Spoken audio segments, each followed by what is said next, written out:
Inna lillahi wa inna ilaihi raji'un. Allah ya yi wa mahaifin fitaccen mawakin Kannywood Ali Jita rasuwa a daren Juma'a. Allah ya gafarta masa, Allah ya sa aljanna ne makomansa. Mai sai ka yi ma aiki ya Rasulallah Habibi. Mawakin ne ya sanar da haka a shafinsa, inda ya bayyana muhimmancin mahaifin nasa da kuma bakin cikin da ya sinci kansa ciki da rasuwar, da kuma cewa Allah ya sa karshen wahalarsa kenan. Na fara sai na kira ka rabu ta ba. Ya kuma bayyana lokacin jana'izar da misalin karfe 9 na safe a gidansa na namba 8 Shagari Quarters Street a Kano. Allah ya gafarta masa, amin. Intiriro ma shugabana Al'abiyatu ya makwarari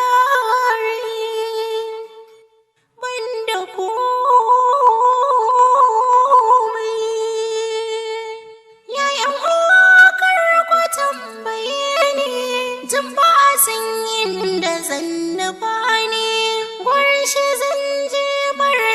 sani bana bukatar makuraka ne. Danna subscribe domin samun labari da dumin su.